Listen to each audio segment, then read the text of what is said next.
93वां कलश है, उसका भावार्थ। कल इसकी टीका तो हुई थी ना कल।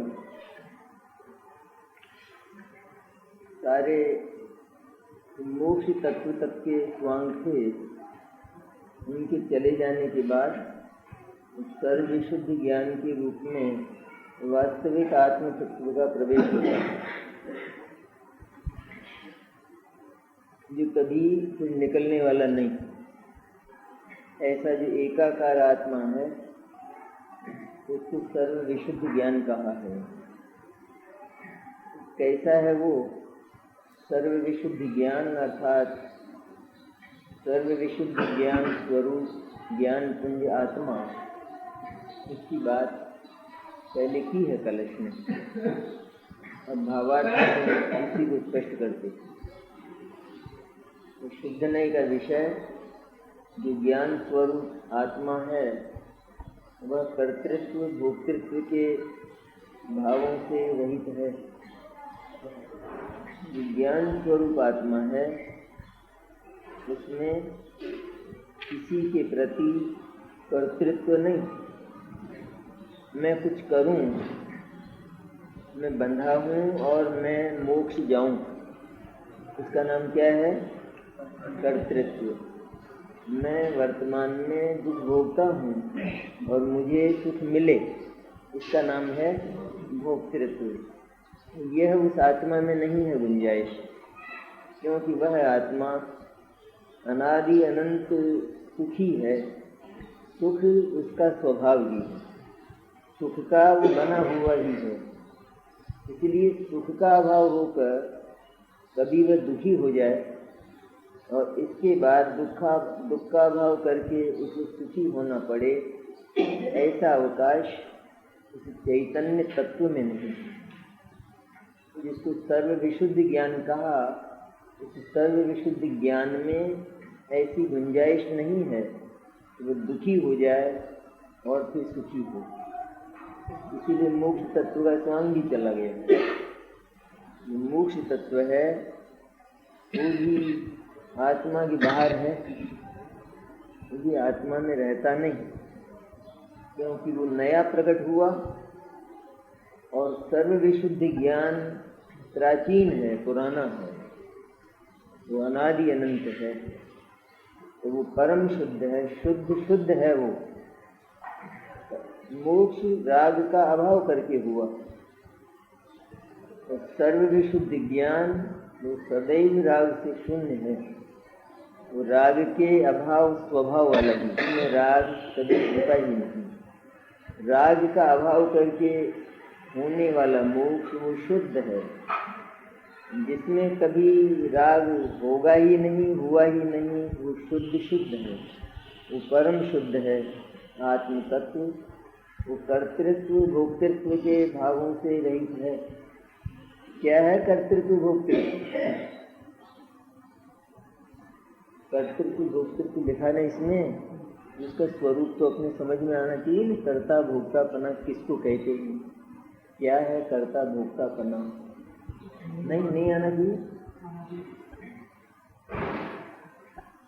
आत्मा से भिन्न जितने प्रकार के द्रव्य हैं अथवा जितने प्रकार के भाव, जितने प्रकार के अस्तित्व, चाहे वे आत्मा से बाहर हों अथवा वे आत्मा के भीतर आत्मा की ही पर्याय में हों, लेकिन आत्मा को उनका कर्तृत्व और भोक्तृत्व नहीं है।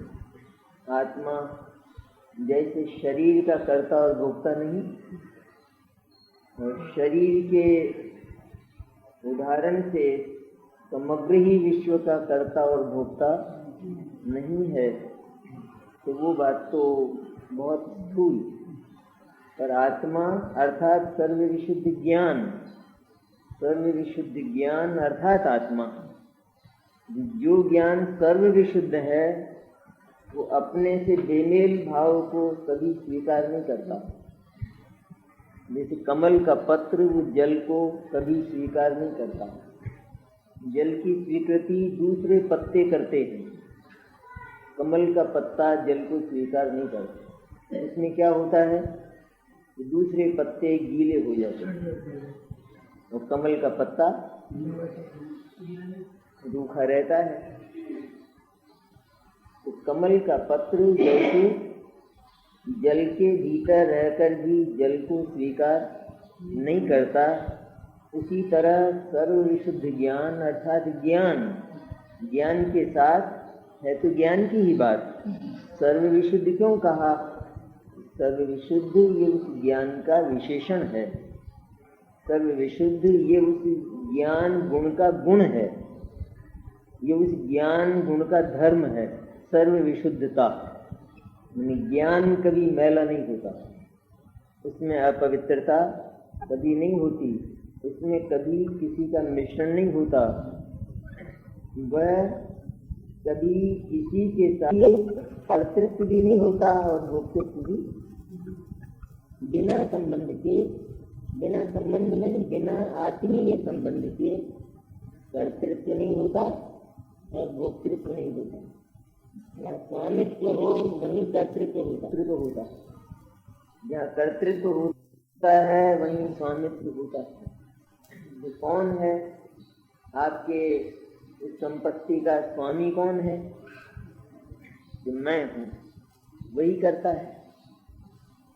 वही करता है तो वही भोगता है, उसी को अधिकार है उसे भोगने का, क्योंकि ज्ञान वो किसी को अड़ता ही नहीं, किसी से वह प्रश्न नहीं होता, इसलिए वो ज्ञान किसी का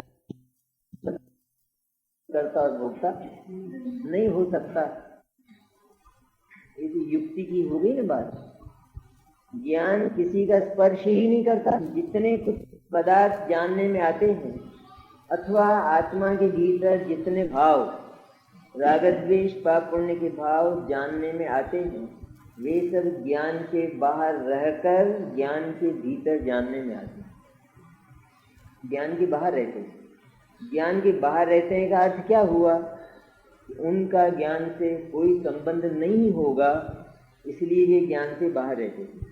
वे कभी ज्ञान में नहीं आते, इसका अर्थ क्या हुआ कि ज्ञान से उनका कोई संबंध नहीं होगा, इसलिए वे ज्ञान के भीतर नहीं आते हैं। जिसके साथ किंचित मात्र भी संबंध नहीं है तो वहाँ कर्तृत्व कभी फलता ही नहीं, संभव ही नहीं होता।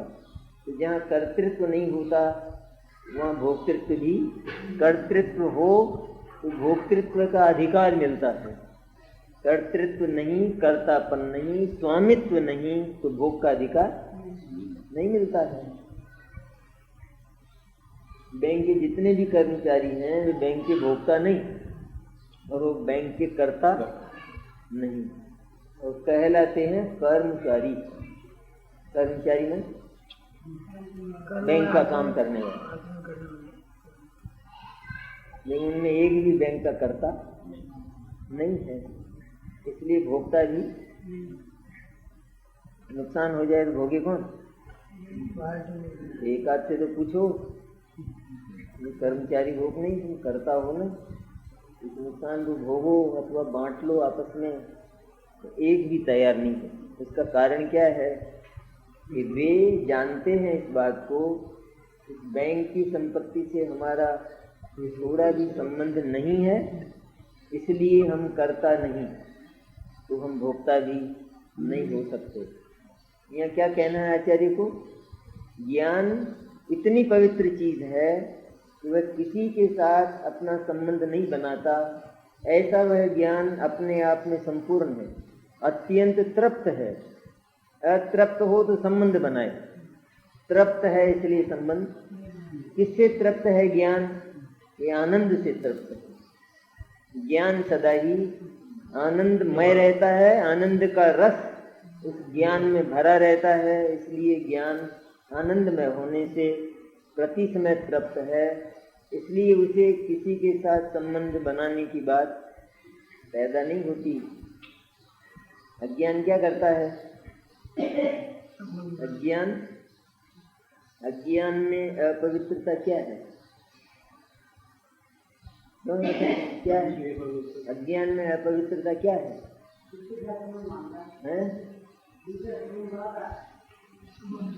संबंध बनाता है। संबंध बनता कितना है? नहीं बनता। अज्ञान आत्मा को पाप पुण्य में जानता है, मानता है। एक ही बात, किसी भाषा में बोलो,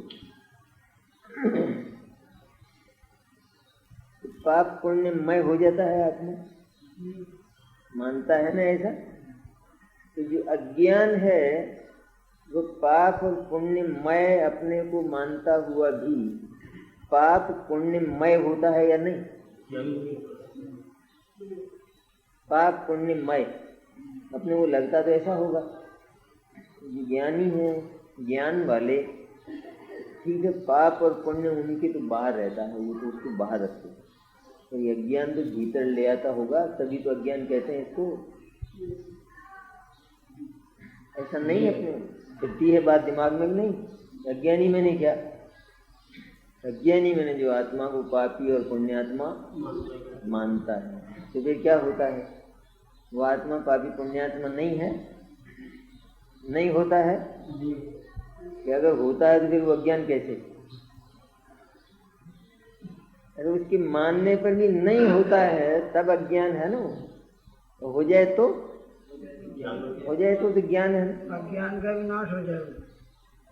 तो अज्ञान की भी देखो कमाल, तो देखो अज्ञान चाहे कितना ही उधम जगत में करे, चाहे कैसा ही माने जाने अपने आप को अर्थात आत्मा को, लेकिन वो अज्ञान भी किसी को प्रवेश देने को तैयार, इसमें किसी का प्रवेश नहीं होता। इसलिए इस ओर से देखा जाए तो अज्ञान भी शुद्ध है।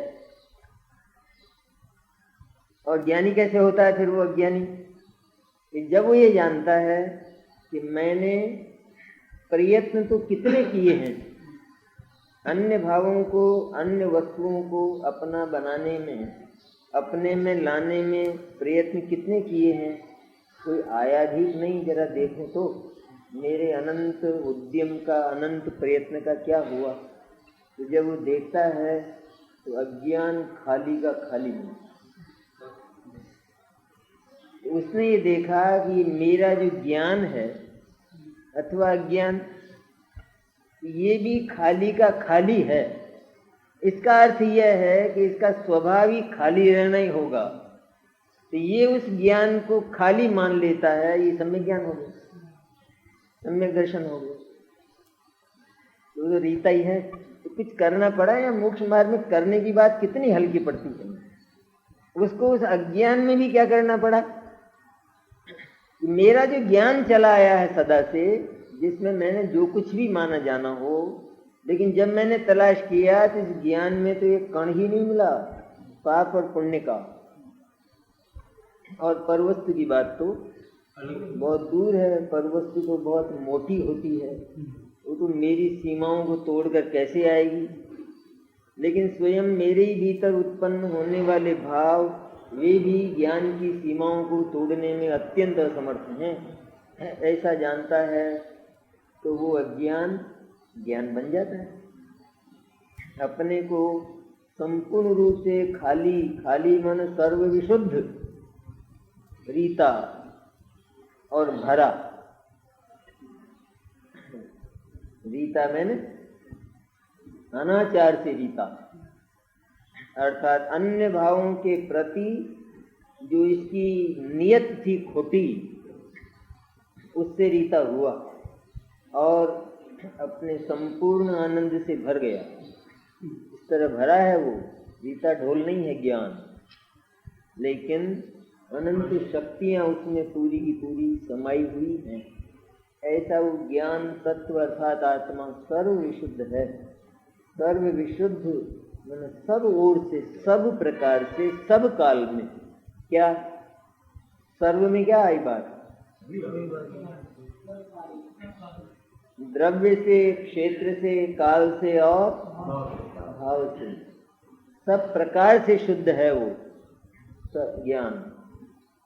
तो कभी स्वीकार करता ही नहीं है ज्ञेय को थोड़ा भी। इसलिए सदा ही पवित्र रहता है। पवित्र रहता है मैंने उसमें पवित्रता भरी है। अपवित्रता तो केवल कल्पना में स्वीकार करता है, कल्पना में उत्पन्न होती है। तो पवित्रता तो उसका स्वभाव है, उसका धर्म है पवित्रता।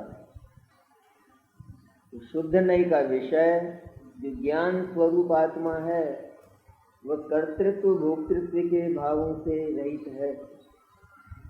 अब झगड़ा नहीं है ना कर्तृत्व भोक्तृत्व में है।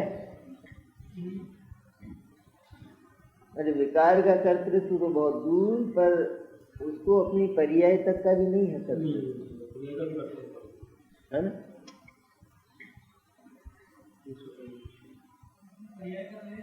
आत्म तत्व है ना पूर्ण। जब आत्मी द्रव्य को आत्म सत्ता को अपन देखते हैं तो पूरी है कि नहीं वो? नहीं। अज्ञान दशा की बात करें, मिथ्या दर्शन की दशा की बात करें, मिथ्या दर्शन में आत्मा अपने आप को पूरी तरह से भूला है और सब कुछ उल्टा मानता है। तो आत्मा का क्या होता है? आत्मा का कुछ बिगड़ता है?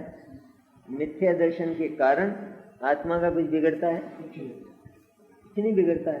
तो फिर वो पूरा रहा नहीं रहा? पूरा रहा। अब यह आत्मा अपने आप को समझने लगा, अपना स्वरूप इसकी समझ में आ गया, तो उस आत्मा का क्या हुआ? समझ ठीक हुई, आत्मा ठीक हुआ। समझ बिगड़ी या आत्मा बिगड़ा? आत्मा को न देखकर समझ बिगड़ी और आत्मा को देखकर समझदार हो गई। पहले ना समझ थी और अब समझदार हो गई। तो आत्मा ज्यों का त्यों रहा नहीं रहा। इसलिए वह आत्मा और तो और पाप और पुण्य के विकार तो बहुत दूर, लेकिन सचमुच उसको सम्यक दर्शन ज्ञान चारित्र का कर्तृत्व भी, मोक्ष का कर्तृत्व भी उसको नहीं है, क्योंकि जो पूर्ण है उसमें कर्तृत्व नहीं हो सकता। क्या करे वो? किसके लिए करे? करना किसी प्रयोजन से होता है, करना किसी मतलब से होता है, करना अपूर्णता से होता है। आत्मा अगर कुछ करे और उसके करने से कुछ उपलब्धि हो तो उसको रखे कहाँ? जगह है आत्मा में तो कुछ करे तो रखे कहाँ उसको? इसलिए उसमें कर्तृत्व नहीं है। तो कर्तृत्व का फल जो उपलब्धि है उसका भोक्तृत्व भी तो नहीं। इसलिए अकर्ता है कि नहीं? आत्मा अकर्ता है।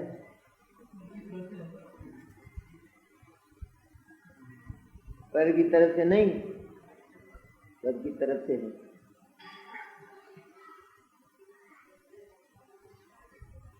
तो कर्तृत्व भोक्तृत्व के भावों से रहित है। कर्ता कर्म अधिकार में भी आत्मा को सब प्रकार के भावों का कर्ता कहा। अज्ञान का भी करता है, ज्ञान अर्थात सम्यक दर्शन ज्ञान चारित्र का भी करता है।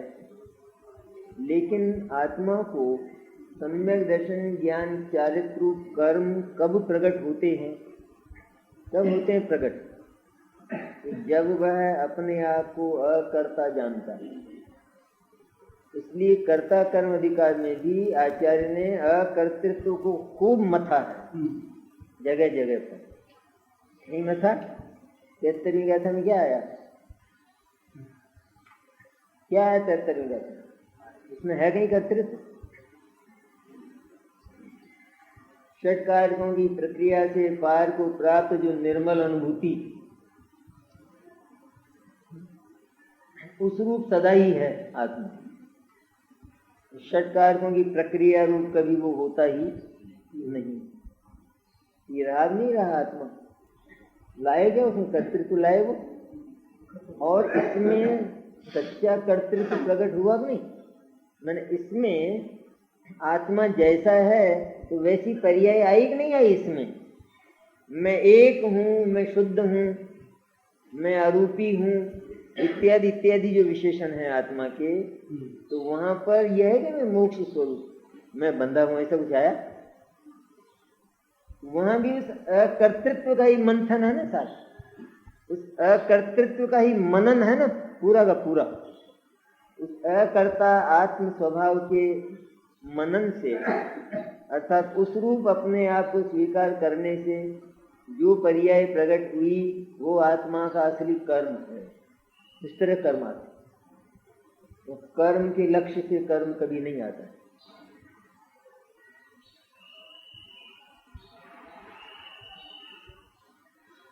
बंध मोक्ष की रचना से रहित है। बंध मोक्ष की रचना आत्मा के भीतर नहीं होती। कहाँ होती है? तो जंगल में। बंध मोक्ष की रचना कहाँ होती है?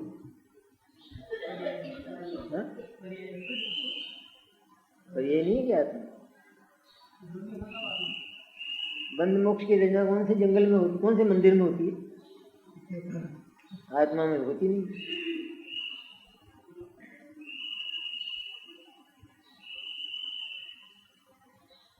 मार्मिक है ना बात, गहरी है कि नहीं। जो आत्मा एक स्वभाव वाला है, एक रूप रहने वाला है और सदा ही अन्य से दूर रहने वाला है, उस आत्मा में बंध होगा कैसे? कैसे बंध होगा? जो एक रूप रहता है उसमें बंध भाव कहाँ से पैदा है? सदा ही अन्य से, जिसमें परिणमन ही नहीं होता, जिसमें पर्याय ही नहीं होती, तो बनेगा कैसे? बंधन तो पर्याय है ना। और यदि ये माना जाए तो वो बंधा तो है ना सदा से, जो सदा से ही बंधा है उसका मोक्ष कैसे हो? ये किसी भी तरह मोक्ष नहीं होने देते हैं ये आचार्य। अगर आत्मा को ये मान लिया जाए कि ये तो सदा से बंधा है तो ये मोक्ष नहीं होने देंगे आत्मा का क्या? और इधर आत्मा के स्वभाव को देखते हैं तो कहते हैं कि आत्मा में मोक्ष ही नहीं। आत्मा सदैव मोक्ष से खाली है। मोक्ष से खाली है माने उसके पास अपना मोक्ष है, इसलिए उसे होने वाले मोक्ष की जरूरत नहीं। उसके पास है उसका मोक्ष। कैसा मोक्ष है? जो स्वयं ही सदा मुक्त है। इसलिए उसे इसके पहले सारी बात जान ली जाती है। आत्मा में बंध की पर्याय भी हुई, मोक्ष की पर्याय भी होती है।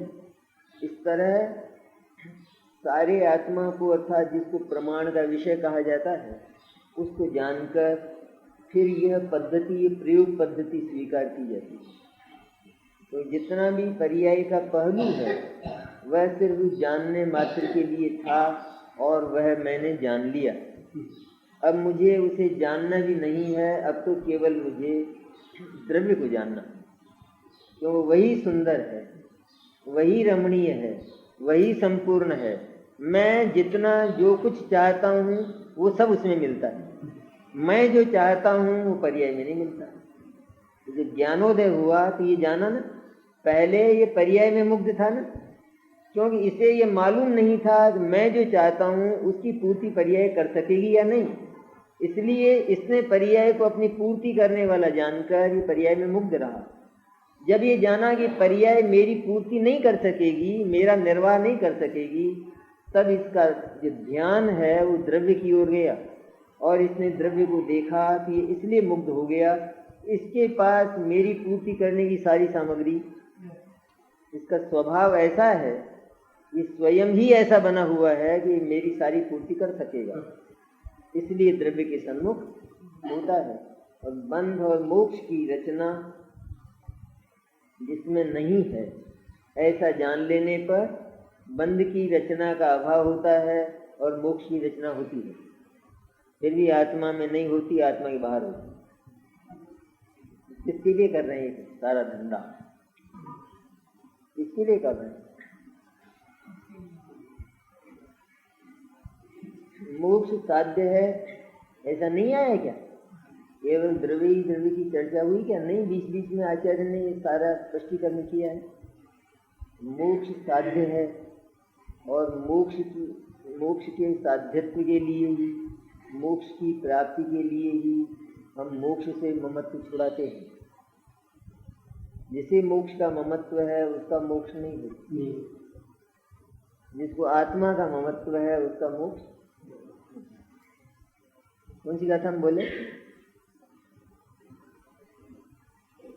अपने वो गाथाओं से तो काम ही नहीं है। क्या है? कौन सी गाथा हम बोले? आपको पन्ने उल्टोगे जैसे क्या होगा? ऐसे मिल जाएगा।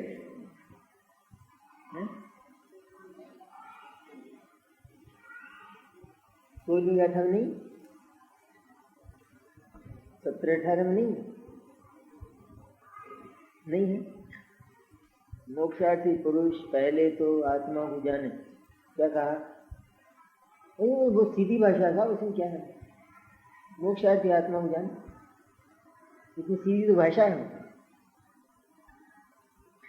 मोक्षार्थी पहले मोक्ष को जानिएगा, नहीं बोले।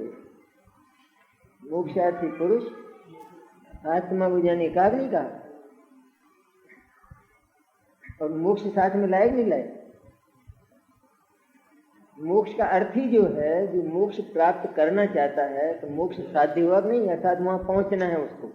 वहां पहुंचने के लिए उसे क्या करना चाहिए? कि उसे मोक्ष की तरफ नहीं ताकना चाहिए। तो किधर ताकना चाहिए? कि आत्मा की तरफ ताकना चाहिए, तो मोक्ष आ जाता है। गंभीर नहीं है बातें, जनवाणी यही होती है। आत्मा को जाने, ऐसा बोले। मोक्षार्थी पुरुष मोक्ष को जाने, बोले ऐसा। मोक्ष को जाने, मोक्ष का विश्वास करे, मोक्ष में आचरण करे, बोले।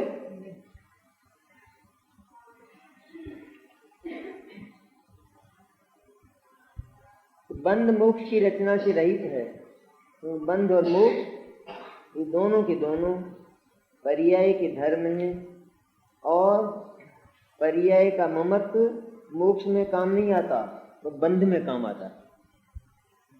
और पर्याय से जब ममत्व तोड़ा जाता है, द्रव्य के प्रति ममत्व स्थापित किया जाता है, तो बंध का अभाव होकर मोक्ष की रचना होती है। परद्रव्य से और परद्रव्य के समस्त भावों से रहित होने से शुद्ध है। जितने भी परद्रव्य हैं आत्मा से भिन्न, और वो परद्रव्यात्मक भाव, उनसे आत्मा रहित है सारा का सारा। परद्रव्य के भाव जो स्पर्श गंध वर्ण, उनसे तो रहित है ही, लेकिन कर्म के उदय में होने वाले पाप और पुण्य के भाव, उनसे भी आत्मा, वो भी सब परद्रव्य भाव, परद्रव्यात्मक। परभाव नहीं कहलाते? पाप और पुण्य कौन से भाव? परभाव। पैदा कहाँ होते हैं? आत्मा। आत्मा में उत्पन्न होने पर भी परभाव है, क्योंकि आत्मा के स्वभाव से बिल्कुल बेमेल, उनकी समानता नहीं है। तो परद्रव्य से और परद्रव्य के समस्त भावों से रहित होने से शुद्ध है। सदा ही है ना, सदा ही परद्रव्य के और परद्रव्य के भावों का जिसमें थोड़ा भी मिश्रण नहीं होता। शुद्धता क्या होती है? शुद्धता कब बिगड़ती है? कब बिगड़ती है? जब मिलावट हो तो मिलावट होती है, तब तो बिगड़ती है कि नहीं? मिलावट नहीं होती। बहुत पहुंचे हुए योगी हो गए।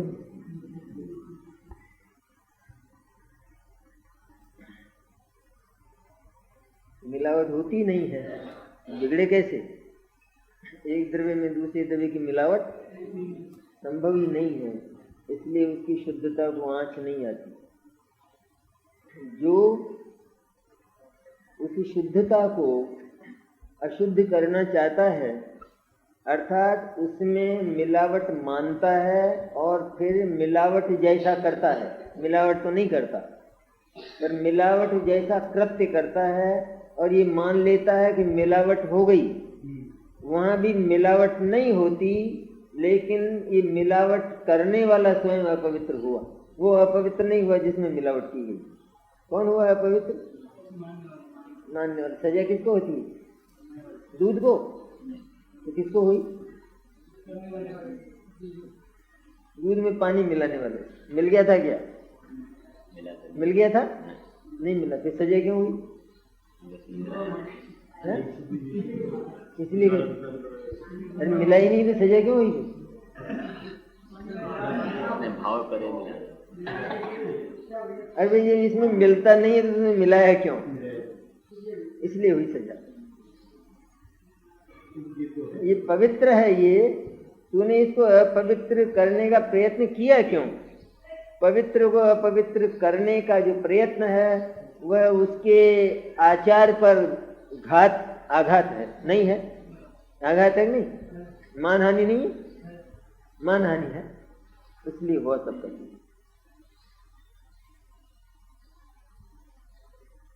और निजरस के प्रवाह से पूर्ण दैदीप्यमान ज्योति स्वरूप है आत्मा। वो कुरूप नहीं है, कुरूप आत्मा कोई बदबू वाला पदार्थ नहीं है, पर आत्मा खुशबू वाला है, सुगंधित है और मधुर रस से भरा हुआ है। मधुर रस शक्कर जैसा नहीं और देवताओं के अमृत जैसा नहीं। देवताओं का अमृत भी मीठा होता है, चखा नहीं हो भले, चख तो आए पर भूल गए, लेकिन होता मधुर मीठा है, बहुत स्वादिष्ट मैंने उसको कहना चाहिए। लेकिन उससे भी वो महामधुर है आत्मा का रस।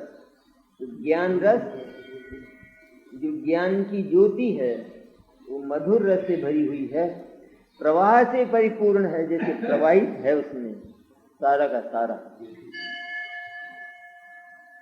निज रस के प्रवाह से पूर्ण दैदीप्यमान ज्योति रूप है और टंकोत्कीर्ण महिमामय है।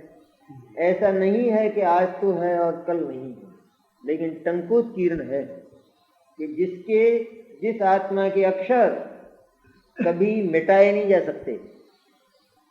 जिस आत्मा में जो अनंत शक्तियां पड़ी हैं, उन अनंत शक्तियों की रेख पर मेख नहीं मारी जा सकती।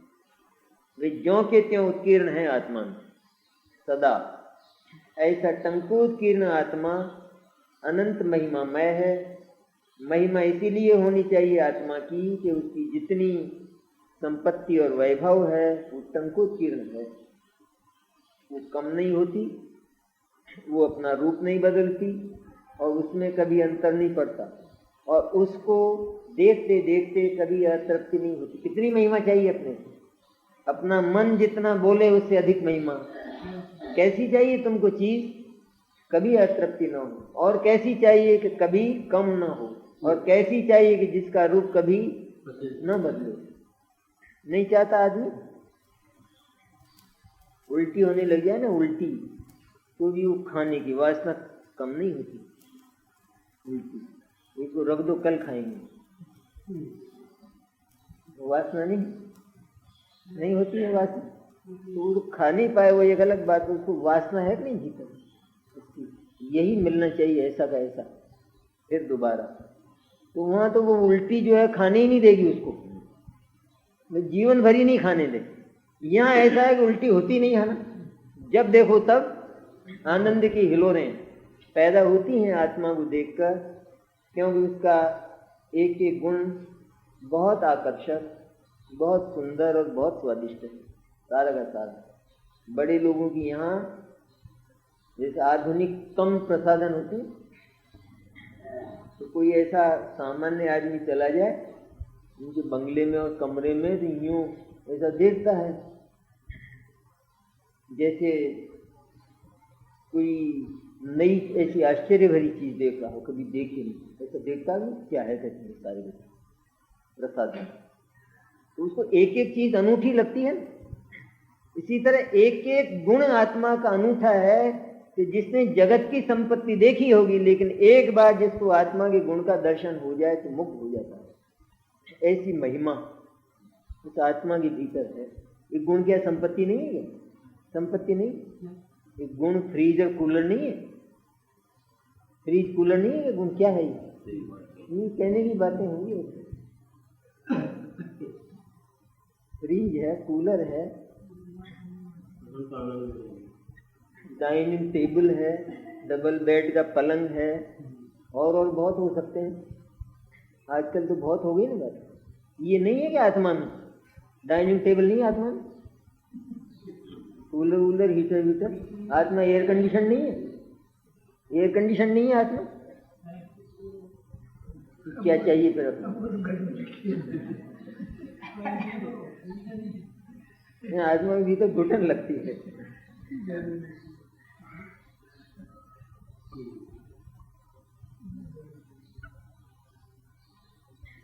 तो सब बिल्कुल ऐसा ही है। इस आधुनिक नए से नए साधन प्रसाधन होते निकलते जा रहे हैं, विज्ञान बनाता जा रहा है नए से नए साधन। तो जैसे किसी ने देखे नहीं हो और वो एक बार जाकर देखता है, बिल्कुल देखता भी नहीं, आंखें फाड़ कर क्या हो गया है देखने वाले, तो मैंने देखे ही नहीं कभी कहते ऐसी चीजें। तो इसी तरह एक बार आत्मदर्शन में विस्मय तो पहले ही होकर रह जाता है, लेकिन वो विस्मय भी महा आनंददायक होता है। क्या अनूठी वस्तु मुझे मिली है, उसका नाम है सम्यक दर्शन। जिस वस्तु के मिल जाने पर मन ऐसा फिरता है, तो फिर बाद में किसी की तरफ फिरता नहीं, ऐसा फिरता। जगत से मन फिरता है। मन फिरना किसको कहते हैं? किसको कहते हैं मन फिरना? उल्टी होने को नहीं कहते। फिरा मन फिरा किसी का कतबा ले खा खा के उल्टियां की होंगी, तो ऐसा मन फिरा नहीं किसी का। दुनिया को देखकर जिसका मन फिर जाएगा, होता है ना। मुनिराज का मन होता है नहीं, जगत की कोई चीज आकर्षित कर सकती है? पत्थर होते होंगे कैसे? हाँ, पाषाण ही है, बिल्कुल द्रवित नहीं होते। होता है नहीं, मुनिराज का मन होता है, जिनका मन खलित ही नहीं होता है, फिसलता ही नहीं। और एक अज्ञानी है कि जो जरा जरा सी चीज को देखकर फिसलता है और मचलता भी है, मेरी है।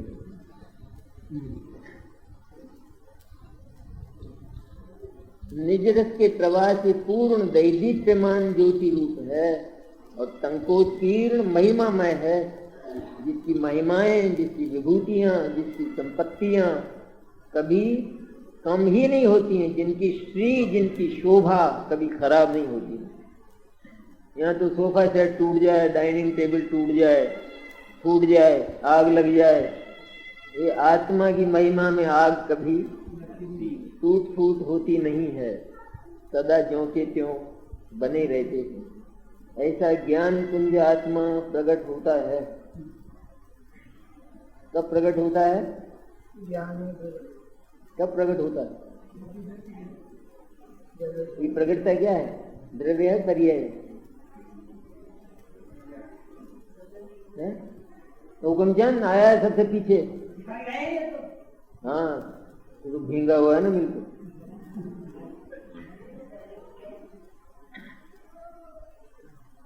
प्रकट होता है मैंने ज्ञान में, अनुभव में आता है। जिस ज्ञान में ऐसा आत्मा अनुभव में आता है उसका नाम है शुद्ध नय। शुद्ध ने कहा, पहले कहा नहीं कहा, कलश में भी है नहीं। ऐसा यह ज्ञान पुंज आत्मा प्रकट होता है। वो तो प्रकट ही था, उसमें झगड़ा नहीं था कुछ, वो तो ज्यों का त्यों है। लेकिन जो भूला था, विसर गया था, उसने स्मरण किया। इसको प्रकटता कहते, इसको मिलना कहते। वो जहाँ का जहाँ है, उसके स्वरूप में फर्क नहीं पड़ता है। अब